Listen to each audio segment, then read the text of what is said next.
اللهم صل على سيدنا محمد وعلى آله وصحبه وبارك وسلم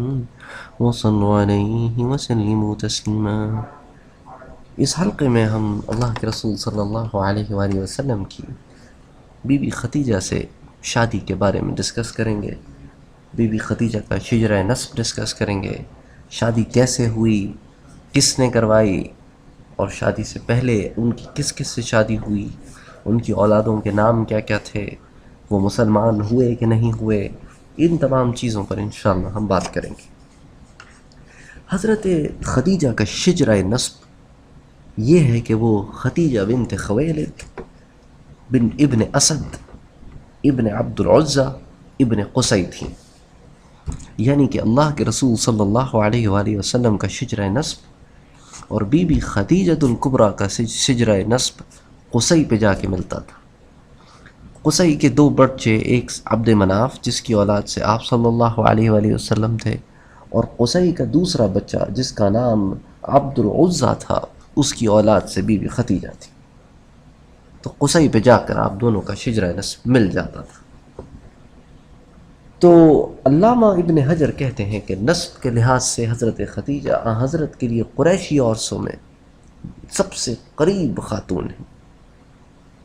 اور یہ کہ حضرت نے قصی کی اولاد میں حضرت خدیجہ اور حضرت ام حبیبہ کے سوا کسی اور عورت سے شادی نہ کی جو قصی سے ملتے ہوں۔ ہاں، اور قریشی عورتوں سے شادی کی، مثال کے طور پہ آپ نے بی بی عائشہ سے شادی کی جو کہ قریشی تھیں، آپ نے بی بی حفصہ سے شادی کی جو کہ قریشی تھیں، لیکن یہ قصی کی اولاد سے نہیں تھیں۔ قصی کی اولاد سے جن عورتوں سے آپ نے شادی کی وہ صرف دو ہیں، ایک تو بی بی خدیجہ ہیں اور ایک ام حبیبہ ہیں جو ابو سفیان کی بیٹی ہیں۔ حضرت نفیسہ بنت منیہ جن کے بارے میں ہم پچھلے درس میں بھی ذکر کر چکے ہیں، وہ یہ روایت کرتی ہیں کہ بی بی خدیجۃ الکبریٰ رضی اللہ تعالی عنہ بزرگی اور برتری دونوں کے لحاظ سے بڑی مشہور خاتون تھی۔ اللہ نے ان کو بڑا مستقل مزاج بنایا تھا، یعنی کہ وہ دھن کی پکی تھی، یعنی آخر وہ بزنس کرتی تھیں، اور آپ جانتے ہیں کہ بزنس کرنے کے لیے کنسسٹنسی کتنی ضروری ہے، اور ان تمام معاملات کو جھیلنے کے باوجود وہ نہایت ہی شریف خاتون تھی، اور اللہ کے رسول صلی اللہ علیہ وآلہ وسلم سے خاندانی اعتبار سے بھی قریب تھیں، ان کی عزت بھی بہت تھی، وہ مال و دولت والی بھی تھیں، اور ان کی قوم کے کئی لوگ یہ چاہتے تھے کہ بی بی خدیجۃ الکبریٰ ان سے شادی کریں، لیکن بی بی خدیجۃ الکبریٰ یہ کہہ کر ٹال دیتی کہ ابھی مجھے شادی کی کوئی حاجت نہیں ہے، تو اس لیے وہ منع کر دیتی۔ جب خدیجہ رضی اللہ تعالی عنہ کے تجارتی قافلے میں محمد مصطفیٰ شام سے واپس آئے تو چپکے سے خدیجہ نے اپنی سہیلی سے کہا کہ مجھے محمد مصطفیٰ سے شادی کرنی ہے، جن کا نام، سہیلی کا نام تھا نفیسہ، اور انہوں نے کہا کہ تم محمد مصطفیٰ صلی اللہ علیہ وآلہ وسلم سے پتہ کرو کہ کیا وہ اس شادی سے راضی ہوں گے کہ نہیں، کیونکہ ایک تو ہماری عمروں میں بھی فرق ہے، اور ایک ہمارے اس میں بھی فرق ہے کہ ایک معاشرتی بھی فرق ہے کہ اکنامکلی میں بہت ہی امیر عورت ہوں اور آپ صلی اللہ علیہ وسلم اتنے امیر نہیں ہیں، تو تم پتہ کرو کہ آپ جو ہے کسی وجہ سے شادی سے رکے ہوئے تو نہیں ہیں۔ تو نفیسہ نے کہا اچھا ٹھیک ہے، میں پتہ کرتی ہوں کہ آپ صلی اللہ علیہ وسلم کا نکاح کے معاملے میں کیا ارادہ ہے۔ تو بی بی نفیسہ کہتی ہیں کہ میں اللہ کے رسول سے ملی اور اللہ کے رسول سے کہا کہ یا محمد، آپ کو نکاح کرنے سے کوئی چیز روکتی ہے؟ آپ صلی اللہ علیہ وسلم نے کہا کہ نہیں، ایسی تو کوئی بات نہیں، لیکن میں نکاح کیسے کر سکتا ہوں، میں تو ایک یتیم بچہ ہوں اور میرے حالات بھی کوئی اتنے اچھے نہیں ہیں کہ میں نکاح کروں اور فیملی کو سپورٹ کر سکوں۔ تو بی بی نفیسہ کہتی ہیں کہ میں نے عرض کیا کہ اگر کوئی ایسی عورت ہو جس کے پاس حسن و جمال بھی ہو، جس کے پاس مال بھی ہو، جو شریف بھی ہو، تو کیا آپ اس سے شادی کریں گے؟ تو اللہ کے رسول صلی اللہ علیہ وسلم نے فرمایا نفیسہ، ایسی عورت سے کون شادی نہ کرے جس کو اللہ نے حسن و جمال بھی دیا ہو، جسے اللہ نے مال بھی دیا ہو، اور جسے اللہ نے شرف بھی دیا ہو۔ تو آپ صلی اللہ علیہ وسلم نے کہا کہ اچھا مجھے بتاؤ تو صحیح کہ وہ کون ہے. تو بی بی نفیسہ کہتی ہیں کہ میں نے کہا وہ خدیجۃ الکبریٰ ہے. تو اللہ کے رسول نے فرمایا کہ نفیسہ کیوں مذاق کرتی ہو، کہاں خدیجہ اور کہاں ہم، وہ تو مکے کی بڑی مالدار عورت ہے اور میں ٹھہرا یتیم غریب آدمی، خدیجہ کہاں ہم سے شادی کرے گی، کیا بات کر رہی ہو. تو نفیسہ نے کہا کہ میں نے یہ راز تو محمد مصطفیٰ پر نہیں کھولا کہ مجھے خدیجۃ الکبریٰ نے خود بھیجا ہے تاکہ خدیجہ کی بات بھی رہ جائے اور راز کا راز بھی رہ جائے. تو میں نے محمد مصطفیٰ سے یہ کہا کہ آپ چھوڑیں، آپ کرنا چاہتے ہیں کہ نہیں کرنا چاہتے. اللہ کے رسول نے کہا ہاں بھئی ایسی عورت سے کون شادی نہیں کرنا چاہے گا، لیکن تم یہ سب کرو گی کیسے. اس نے کہا آپ چھوڑیں، یہ میرا ذمہ ہے، اگر آپ کرنے کے لیے تیار ہیں تو میں آگے بات کرتی ہوں. تو اللہ کے رسول نے کہا ہاں ٹھیک ہے میں تیار ہوں. تو اس طرح بی بی خدیجہ نے اللہ کے رسول صلی اللہ علیہ وسلم کو اپنی دوست نفیسہ کے تھرو پیغام پہنچایا. اب بی بی نفیسہ کہتی ہیں کہ میں اللہ کے رسول کے پاس سے اٹھی اور خدیجہ کے پاس گئی، اور خدیجہ کو جا کر میں نے بتایا کہ اللہ کے رسول سے میری بات ہوئی اور آپ تو راضی ہیں شادی کے لیے. تو پھر بی بی خدیجہ نے رسول اکرم صلی اللہ علیہ وسلم کے پاس پیغام بھیجا کہ وہ فلاں وقت آئیں اور اپنے چچا کو بھی ساتھ لے کر آئیں اور پھر ہم نکاح کی تقریب کریں گے. تو رسول اکرم صلی اللہ علیہ وسلم اپنے چچاؤں کے ساتھ وہاں تشریف لے گئے اور یوں نکاح کی رسم ادا کی گئی. اب یہاں پر کچھ ڈیٹیلز اور آتی ہیں جن کو اب ہم ذکر کریں گے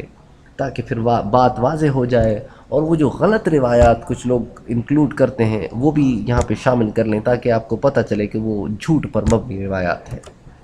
ایک جھوٹی روایت جو اس میں شمار کی گئی ہے وہ یہ ہے کہ بی بی خدیجہ کے والد خویلد اس وقت زندہ تھے، اور انہوں نے جب سنا کہ بی بی خدیجہ جو ہے وہ اللہ کے رسول سے شادی کر رہی ہیں تو وہ تو سخت اس کے خلاف ہو گئے، اور انہوں نے کہا کہ نہیں یہ شادی تو ہو نہیں سکتی اور میں یہ شادی ہونے بھی نہیں دوں گا، یہ تو کوئی جوڑ ہی نہیں ہے. تو وہ جھوٹی روایت میں ذکر کرتے ہیں کہ جب رشتہ لینے کے لیے اللہ کے رسول کے چچا بی بی خدیجہ کے گھر پہنچے تو انہوں نے گائے ذبح کر رکھی تھی ضیافت کے لیے، اور حضرت خدیجہ کے باپ نے حلہ پہنا ہوا تھا اور ان کی داڑھی کو رنگا جا رہا تھا، اور بی بی خدیجہ کے بھائی بھی وہاں موجود تھے اور بھی رشتہ دار وہاں موجود تھے، اور ان کے باپ نے خوب شراب پی رکھی تھی، اور شراب کے نشے میں ان سے اس بات کا، اس رشتے کے بارے میں حامی بھروا لی گئی کہ ہاں وہ اللہ کے رسول سے راضی ہیں. پھر جب ان کو ہوش آیا تو ان کو جب پتہ چلا کہ انہوں نے اللہ کے رسول صلی اللہ علیہ وسلم کے معاملے میں حامی بھر لی ہے تو وہ غصے میں بھرے ہوئے اللہ کے رسول کی طرف گئے اور کہا کہ کہاں ہے وہ لڑکا جس کے بارے میں مجھ سے شراب کی حالت میں حامی بھرا لی گئی تھی. تو پھر اللہ کے رسول کو جب پیش کیا گیا تو اللہ کے رسول کو دیکھتے ہی ان کے اوپر ایک ایسی کیفیت تاری، انہوں نے کہا ہاں اگر یہ لڑکا ہے تو مجھے قبول ہے. یہ روایت سراسر جھوٹ ہے، سر سے لے کے پاؤں تک جھوٹ ہے، اور اس کے پیچھے علامہ حلبی یہ ریزنز بیان کرتے ہیں کہ اول تو خویلد اس وقت زندہ ہی نہیں تھے، خویلد کا انتقال تو بہت پہلے ہو چکا تھا. خویلد تو وہ آدمی ہے جو تبع یمن جب آیا تھا مکے اس وقت زندہ تھا، کہ جب تبع یمن نے چاہا کہ وہ حجر اسود کو اٹھا کر اپنے ملک لے جائے تو یہی خویلد تھا جو اس کے راستے میں کھڑا ہو گیا کہ خبردار. اور یہ تو اللہ کے رسول سے بہت پرانی بات ہے، تو کیسے ممکن ہو سکتا ہے کہ وہ شخص اس وقت بھی زندہ ہو. اور اس کے علاوہ اس کے زندہ ہونے کی ہمیں اور کوئی بات اور کوئی روایت نہیں ملتی سوائے اس ایک روایت کے. اور یہ بات بھی غلط ہے کہ اللہ کے رسول صلی اللہ علیہ وآلہ وسلم دھوکے سے کسی سے حامی بھرا لے، یعنی وہ ذات اقدس جسے اللہ نے ہر شر سے پاک رکھا، ہر گناہ سے پاک رکھا، وہ نکاح کے معاملے میں دھوکہ کرے. انا للہ و انا الیہ راجعون. تو یہ ایک روایت تھی جو غلط شامل کر لی گئی ہے، تو میں نے سوچا چونکہ ہم اس کو ڈسکس کر رہے ہیں تو ہم اس کو بھی ڈسکس کر لیتے ہیں. اور اللہ کے رسول کے چچا جب بی بی خدیجہ کے گھر آئے تو وہ مکے کے 10 بڑے بڑے سرداروں کو لے کر آئے، تاکہ ایک اتنی آنر کی بات تھی کہ بی بی خدیجہ جیسی عورت اس سے شادی ہو رہی ہے اللہ کے رسول صلی اللہ علیہ وآلہ وسلم کی، تو اس بات کو اسی آنر کے ساتھ کیا جائے. تو وہ سرداروں کو لے کر گئے اور بات طے ہوئی، اور اس کے بعد وہ واپس آئے. اور جس وقت یہ نکاح کی تقریب ہوئی اس وقت اللہ کے رسول صلی اللہ علیہ وآلہ وسلم کی عمر مبارک 25 سال اور بی بی خدیجہ کی عمر مبارک 40 سال تھی. اور بی بی خدیجہ کے اس سے پہلے بھی 2 شوہر رہ چکے تھے جن کا ہم اس حلقے کے آخر میں ذکر کریں گے انشاءاللہ. تو خیر بہرحال نکاح کی تقریب شروع ہوئی. بی بی ختیجہ کے چچا عمر ابن اسد اس وقت وہاں موجود تھے. تو وہ کھڑے ہوئے اور انہوں نے ایک بڑی ہی پیاری بات کی جس کو طبقات ابن سعد نے بھی لکھا ہے اور دیگر اور کتب حدیث میں کتب سیرت میں بھی یہ بات موجود ہے. انہوں نے کہا کہ ھذا البقع لا یقرع انفہ، یہ وہ نکاح ہے کہ اس پر کوئی انگلی نہیں اٹھا سکتا، یعنی دولہا اور دلہن ایک دوسرے کے بالکل لائق ہیں. تو یہ ایک اتنا پیارا جملہ ہے کہ میں نے سوچا کہ میں یہاں پہ ذکر کروں کہ آپ صلی اللہ علیہ وآلہ وسلم نبوت سے پہلے بھی ایک نہایت ہی امتیاز اور ممتاز رکھتے تھے. آپ صلی اللہ علیہ وآلہ وسلم سے جو ملتا وہ آپ کا گرویدہ ہو جاتا، اور آپ صلی اللہ علیہ وسلم میں ایسی کوالٹیز پائی جاتی تھی جو عام طور پر اس زمانے میں لوگوں میں اس معاشرے میں پائے جانا بہت مشکل تھا. اور پھر حضرت محمد بن جبیر بن مطعم، بی بی عائشہ اور ابن عباس بھی اس بات کی روایت کرتے ہیں کہ بی بی ختیجہ کے چچا عمر ابن اسد نے اللہ کے رسول کے ساتھ ختیجہ کا نکاح کیا، اور ختیجہ کے والد حرب فجار میں مارے جا چکے تھے، اس لیے ان کا اس وقت زندہ ہونا جو ہے نا وہ بالکل بالکل ہی جو ہے نا قیاس کے بھی باہر ہے. اس کے علاوہ ابن عباس رضی اللہ تعالی عنہم کہتے ہیں کہ عمر ابن اسد بن عبد العزہ بن قصی جو بی بی ختیجہ کے چچا تھے، انہوں نے اللہ کے رسول کا عقد بی بی ختیجہ سے جب کیا تو وہ بہت ہی بوڑھے آدمی تھے اور ان کی عمر جو ہے نا وہ کافی تجاوز فرما چکی تھی. اس لیے انہوں نے خطبے میں اور کچھ زیادہ تو نہ کہا، بس یہ ایک جملہ کہا. اور ان کی عمر اتنی زیادہ ہو گئی تھی، حضرت عبداللہ ابن عباس فرماتے ہیں کہ ان کی ساری اولاد مر چکی تھی، لیکن وہ ابھی بھی زندہ تھے. ایک دوسری غلط روایت جو اس ضمن میں لوگ انکلوڈ کرتے ہیں وہ یہ بھی ہے کہ بی بی ختیجہ نے اپنی بہن سے کہا تھا کہ محمد مصطفیٰ سے جا کر میرے متعلق بات کیجئے، ان سے میرا تذکرہ کیجئے. تو وہ آپ کے پاس آئیں اور آپ سے انہوں نے سوال جواب کیے. یہ روایت بھی بالکل غلط ہے، کیونکہ رسول اکرم صلی اللہ علیہ وسلم سے بات کرنے بی بی ختیجہ کی بہن نہیں بلکہ نفیسہ آئی تھی جو آپ کی سہیلی تھی، اور آپ صلی اللہ علیہ وآلہ وسلم کا ہاتھ مانگنے آپ کی چچا گئے تھے، اور جو ہاتھ جو ہے وہ بغیر کسی عذر کے دیا گیا تھا، اور پھر نکاح کی تقریب ہوئی تھی. پھر بی بی ختیجہ کی طرف سے ورقہ ابن نوفل نے خطبہ دیا، اور اللہ کے رسول صلی اللہ علیہ وآلہ وسلم کی طرف سے ابو طالب نے خطبہ دیا. علامہ ابو الحسین بن فارس اور دوسرے علماء کرام نے یہ لکھا ہے اپنی کتابوں میں کہ اس روز ابو طالب نے نکاح کا خطبہ پڑھا ہے اللہ کے رسول کی طرف سے. تو انہوں نے خطبہ کچھ یوں پڑھا کہ تمام تعریفیں اس خدائے بزرگ و بردر کے لیے جس نے ہمیں ابراہیم کی اولاد اسماعیل کی کھیتی مات کا خزانہ اور مدر کی اولاد کا اصل بنایا، اور جس نے ہمیں اپنے مقدس گھر کا خادم اور پاسبان بنایا، اور جس نے اپنے اس گھر کو ہمارے لیے حج کا مرکز بنایا اور اس میں لوگوں کا حاکم بنایا، یعنی کہ ہم ان کے نگہبان ہیں اور ان کی نگہداشت کرتے ہیں، اور قریش کے دوسرے قبیلوں پر ہمیں بلندی اور فضیلت دی. پھر یہ کہ میرے یہ بھتیجے یعنی محمد ابن عبداللہ صلی اللہ علیہ وآلہ وسلم ایسے ہیں کہ شرف و عزت، فضیلت و مرتبہ اور عقل و دانائی کے لحاظ سے دوسرا ہر شخص ان سے کمتر ہے. اگرچہ مال و دولت ان کے پاس نہیں ہے، لیکن حقیقت میں مال و دولت ایک چلتی پھرتی چھاؤں ہے، ایک ایسی چیز ہے جو انسان کی خوبیوں میں رکاوٹ بنتی ہے اور آنی جانی چیز ہے. ان کا مقام یہ ہے کہ بہت جلد آنے والے زمانے میں ایک عظیم خوشخبری اور زبردست خوشبختی ان کی راہ دیکھ رہی ہے. انہوں نے رضا و رغبت اور خوشی کے ساتھ آپ کی پاک باز خاتون ختیجہ سے اپنا رشتہ دیا ہے، اور ان کے معجل اور معجل کہتے ہیں جلدی والے اور معجل کہتے ہیں تاخیر والے، یعنی آئندہ آنے والے. تو ابو طالب کے خطبے میں یہ ایڈ کر رہا ہوں تاکہ آپ کو معجل اور معجل کا فرق سمجھ میں آ جائے، کیونکہ معجل عین سے ہے اور معجل حمزہ سے ہے. ہمارے پاس بھی آج کل نکاحوں میں یہی بات رائج ہے کہ قاضی کہتا ہے کہ آپ جو ہے وہ لڑکی کو معجل مہر دیں گے یا معجل مہر دیں گے. تو معجل جو ہے وہ ایکچولی ابھی کا، اور معجل اس آنے والے آئندہ وقت میں. تو ابو طالب نے جب خطبہ پڑھا تو انہوں نے کہا کہ پاک باز خاتون ختیجہ سے اپنا رشتہ دیا ہے، اور ان کے معجل اور معجل مہر میں 12 اوقیے اور 1 نش خرچ کر رہے ہیں۔ اب یوں سمجھیں کہ 1 نش جو ہے وہ 20 درہم کا ہوتا ہے، اور 1 اوقیہ 40 درہم کا ہوتا ہے،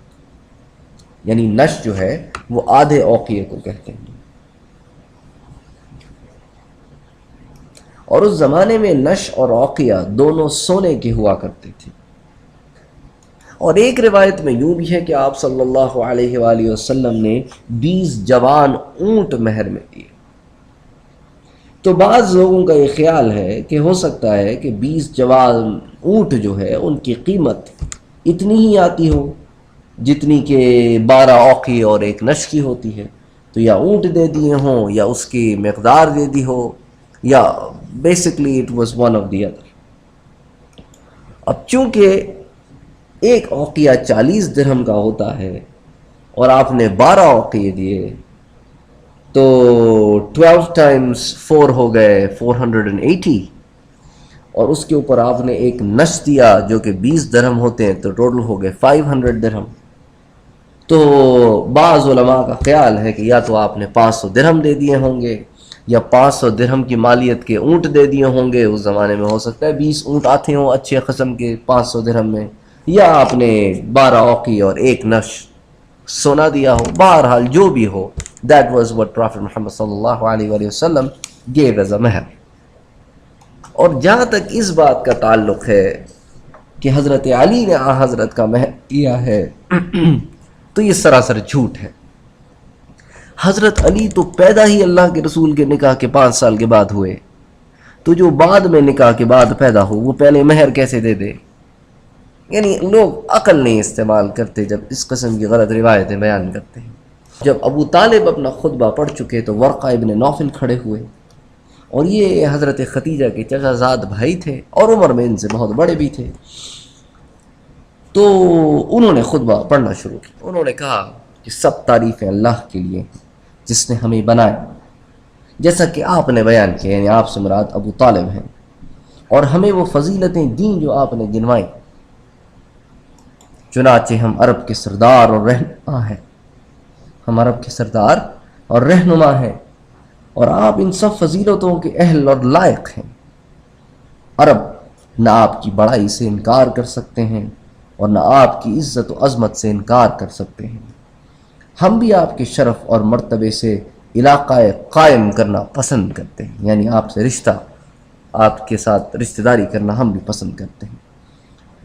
تو پس اے گروہ قریش، مجھ پر گواہ رہو کہ میں نے ختیجہ بنت خویلد کو محمد بن عبداللہ سے بیعہ دیا۔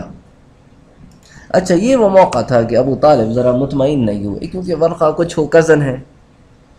تو انہوں نے کہا کہ انہوں نے یہ خواہش ظاہر کی کہ ختیجہ کے بزرگوں میں سے بھی کوئی اگر نکاح پڑھ لے تو اچھی بات ہو جائے گی، تھوڑا اعلان اور ہو جائے گا کہ اس میں بزرگ بھی شامل ہیں۔ تو ابو طالب نے ورقہ سے کہا کہ میں چاہتا ہوں کہ اس اعلان نکاح میں آپ کے ساتھ ختیجہ کے چچا بھی اگر شریک ہو جائے۔ تو یہ سن کر عمر ابن اسد، جنہوں نے پہلے کہا تھا، وہ بھی کھڑے ہوئے اور انہوں نے کہا کہ میں گروہ قریش، میں بھی اس بات پر گواہی دیتا ہوں کہ میں نے ختیجہ بنت خویلد کو محمد مصطفیٰ صلی اللہ علیہ وآلہ وسلم کے ساتھ بیعہ دیا۔ تو انہوں نے بھی اس بات کا اعلان کر دیا۔ تو ابو طالب ذرا چاہتے تھے کہ اگر بڑے بھی اس میں شامل ہو جائیں تو پھر کسی کو بات کرنے کا موقع نہیں ملے گا، کہ شاید بڑوں کی مرضی شامل نہیں تھی، وہ وہاں موجود تو تھے، تو اس لیے انہوں نے چاہا کہ دونوں طرف سے اگر بات ہو جائے تو اچھی بات ہوگی۔ پھر حضرت نے ولیمے کی دعوت فرمائی۔ آپ نے 1 اونٹ اور ایک قول کے مطابق 2 اونٹ ذبح فرمائے اور لوگوں کو دعوت ولیمہ کھلائی۔ تو علماء کہتے ہیں کہ اس زمانے میں، جاہلیت کے زمانے میں بھی عرب جو ہیں وہ نکاح کے اور خطبوں کے اور ولیموں کے قائل تھے۔ کوئی ان کے لیے کوئی ایسی بات نہیں تھی، وہ اس زمانے میں بھی زنا کو برا سمجھتے تھے۔ اس کے بعد مورخین لکھتے ہیں کہ بی بی ختیجہ نے اپنی باندیوں کو حکم دیا کہ وہ کھیل کود کر اور دف بجا کر خوشی منائے۔ اس روز ابو طالب بھی بہت خوش ہوئے اور انہوں نے کہا کہ اللہ تیرا شکر ہے کہ کہ تو نے مصیبتوں اور غموں کو ہم سے دور کر دیا، یعنی اس یتیم بچے کو جو کہ غربت میں تھا تو نے ایک اتنا اچھا ہم سفر دیا جو ہر لحاظ سے مکمل ہے۔ اور یہ پہلا ولیمہ تھا جو آپ صلی اللہ علیہ وآلہ وسلم نے فرمایا۔ اور ایک روایت میں آتا ہے کہ حضرت حمزہ بھی اس نکاح میں ابو طالب کے ساتھ شریک ہوئے، تو وہ بھی شریک نکاح تھے۔ خیر بہرحال یہاں پر ایک سوال پیدا ہوتا ہے کہ حضرت ختیجہ ایک بہت ہی مالدار عورت تھی اور بڑے بڑے لوگوں نے ان کے ساتھ شادی کرنے کی خواہش کا اظہار کیا تھا، مگر وہ انکار کرتی رہیں، تو آخر حضرت کے ساتھ ان کے لگاؤ کا کیا سبب ہو سکتا ہے؟ اور انہوں نے حضرت کے لیے اپنے آپ کو خود پیش کیا، حالانکہ حضرت کے پاس نہ مال تھا نہ دولت تھی۔ تو علماء لکھتے ہیں کہ اس کا ایک بڑا سبب تقدیر الہی تھی کہ اللہ نے ایسا کروانا تھا۔ اس کے علاوہ ابن اسحاق اس کا ایک اور سبب بھی ذکر کرتے ہیں۔ وہ کہتے ہیں کہ قریشی عورتوں کی ایک تقریب ہوا کرتی تھی جس میں وہ مسجد حرام میں جمع ہوا کرتی تھیں۔ چنانچہ ایک دفعہ وہ اسی طرح مسجد حرام میں جمع تھی کہ ان کے پاس ایک یہودی آیا اور کہنے لگا کہ اے قریشی خواتین، تمہارے درمیان ایک نبی ظاہر ہونے والا ہے جس کے ظہور کا زمانہ اب قریب آ چکا ہے، اس لیے تم میں جس کے لیے بھی ممکن ہو سکے وہ ضرور اس کی بیوی بنے۔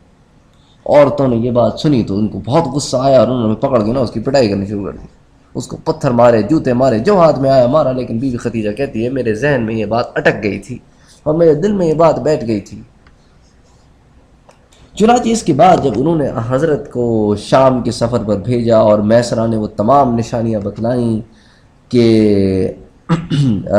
راہب نے کیا کہا اور جو بازار میں معاملہ پیش آیا اس شخص نے کیا کہا اور اونٹوں کا معاملہ، پھر بی بی خدیجہ نے خود بدلی کو دیکھا کہ آپ پر سایہ کیے ہوئے ہے، تو ان کو وہ یہودی کی بات یاد آ گئی۔ ادھر ان کے جو چچا زاد بھائی تھے ورقہ ابن نوفل، وہ بھی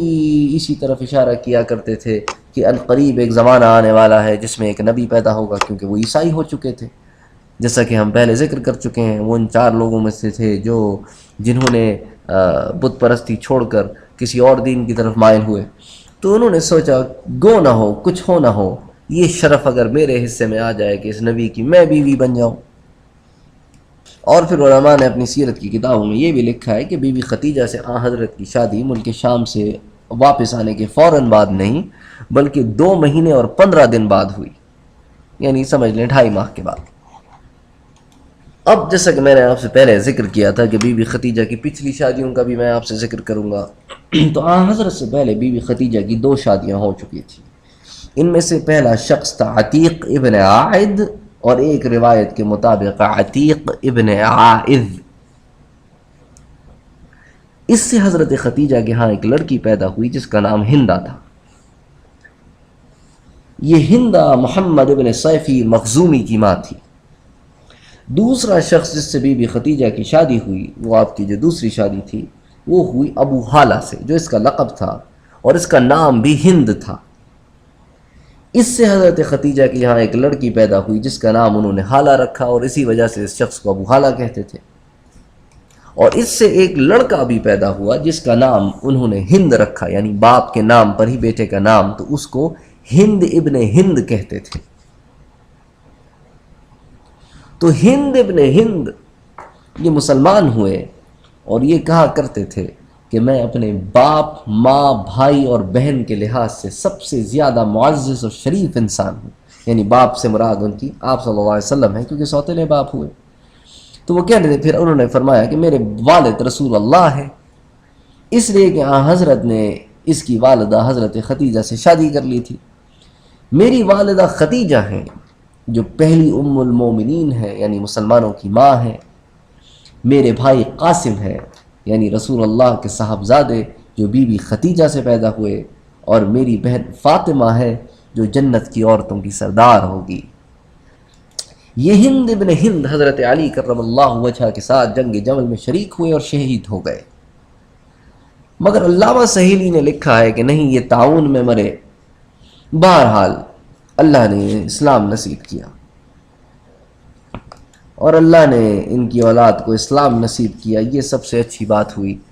کہ اللہ کے رسول صلی اللہ علیہ وسلم سے ان کی شادی ہونے سے یہ لوگ بھی اسلام سے بہرہ مند ہوئے جو ان کی پچھلے خاوندوں کی اولاد تھی۔ اب اللہ کے رسول صلی اللہ علیہ وسلم کے سے جو بی بی خدیجہ کو اولاد ہوئی، اس میں ابن عباس کہتے ہیں کہ اللہ کے رسول کے پہلے فرزند قاسم تھے، جو نبوت سے پہلے مکے میں پیدا ہوئے تھے۔ رسول اللہ نے انہی کی وجہ سے رسول اللہ کو لوگ ابو القاسم بھی کہتے تھے، کیونکہ آپ کا جو فرزند ہے اس کا نام قاسم تھا۔ بعد میں آپ کو بی بی زینب پیدا ہوئیں، پھر بی بی رقیہ پیدا ہوئیں، پھر یہاں اختلاف ہے، بعض علماء کہتے ہیں کہ بی بی ام کلثوم پیدا ہوئیں اور پھر بی بی فاطمہ پیدا ہوئیں، اور بعض مثال کے طور پہ محمد ابن سعد طبقات سعد میں لکھتے ہیں کہ نہیں، پہلے بی بی فاطمہ پیدا ہوئیں پھر ام کلثوم پیدا ہوئیں۔ بہرحال پھر اسلام آنے کے بعد اللہ نے آپ کو ایک اور بیٹے سے نوازا جس کا نام عبداللہ تھا، اور یہی بیٹا ہے جس کے لقب طیب و طاہر تھے، کہ ماں باپ ان کو طیب اور طاہر یعنی ان دو ناموں سے بھی پکارتے تھے۔ تو بعض لوگوں کو یہ مغالطہ ہوا، جیسا کہ سیرت ابن ہشام میں ہے کہ طیب و طاہر بھی بیٹوں کے نام لکھ دیے گئے ہیں۔ اصل میں طیب و طاہر جو ہیں وہ حضرت عبداللہ کے لقب تھے، نہ کہ اور دو بیٹوں کے نام۔ آپ کی اولاد میں سب سے پہلے قاسم کا انتقال ہوا، اور پھر بعد میں عبداللہ کا انتقال ہوا، اور یہ دونوں کا انتقال مکے میں ہی ہوا۔ اور جب آپ کے بیٹے عبداللہ کا بھی انتقال ہو گیا تو اس وقت تو زمانہ اسلام آ چکا تھا۔ تو اسی انتقال پر عاص بن وائل سہمی نے کہا قد انقطع ولدہ فہو ابتر، آپ کی اولاد ختم ہو گئی ہے، یعنی کہ آپ کی نر اولاد ختم ہو گئی ہے، اس لیے اب آپ کی جڑ کٹ گئی ہے، نعوذ باللہ۔ تو پھر اسی کے اوپر سورہ کوثر نازل ہوئی، جس کی آخری آیت ہے کہ ان شانیہ کا ہوا الابتر۔ میرا مدنی آپ غم نہ کریں، بلکہ آپ کے دشمن ہی بے نام و نشان رہیں گے۔ اب مجھے بتائیں کتنے لوگ ہیں جو کہتے ہیں کہ ہم عاص بن وائل سہمی کی اولاد سے ہیں، کتنے لوگ کہتے ہیں کہ ہم ابو جہل و ابو لہب کی اولاد سے ہیں، یا ولید ابن مغیرہ کی اولاد سے ہیں، یا اسود کی اولاد سے ہیں۔ تو آپ کے جو دشمن تھے اللہ نے انہی کی جڑ کاٹ دی۔ محمد ابن جبیر ابن مطعم کہتے ہیں قاسم 2 برس کے تھے جب ان کا انتقال ہوا۔ علماء نے اتنا تک اپنی کتابوں میں جمع کیا ہے کہ اللہ ان کی قبروں پہ کروڑوں رحمت نازل فرمائے کہ پڑھنے کے بعد انسان کہتا ہے کہ اللہ اکبر۔ یعنی انہوں نے یہ تک اپنی کتابوں میں لکھا ہے کہ ایک بندی سلمہ صفیہ بنت عبد المطلب کی آزاد لونڈی تھی، وہ بی بی خدیجہ کے زچگی میں دائیگی کا کام کیا کرتی تھی، یعنی وہ جو پریگننسی کے اراؤنڈ کا پیریڈ ہوتا ہے نا، زچگی کا جو بچے کے بعد کا ہوتا ہے، جس کے اندر کوئی دیکھ ریکھ والا گھر میں ہو، تو وہ آزاد لونڈی تھی، وہ آپ کا یہ کام کرتی تھی۔ تو لڑکا ہوتا تو بی بی خدیجہ 2 بکریاں، اور لڑکی ہوتی تو 1 بکری کا عقیقہ فرماتی۔ لڑکوں کے لیے دودھ پلانے والیاں بھی مقرر کیا کرتی، اور ان کے پیدا ہونے سے پہلے ہی یہ انتظام کر لیا کرتی۔ تو یہ وہ واقعات تھے جو میں آپ کی خدمت میں پیش کرنا چاہ رہا تھا، جو اللہ کے رسول صلی اللہ علیہ وآلہ وسلم کے نکاح سے متعلق تھے اور آپ کی اولاد سے متعلق تھے۔ انشاءاللہ پھر زندگی رہی تو سیرت النبی کے بعد آپ صلی اللہ علیہ وآلہ وسلم کی اولاد کے حالات زندگی کا بھی جائزہ لیں گے، اور سیرت النبی میں جو کچھ واقعات ذکر کر سکے وہ بھی کرنے کی کوشش کریں گے۔ وما علینا الا البلاغ۔ اللہم صل علی سیدنا محمد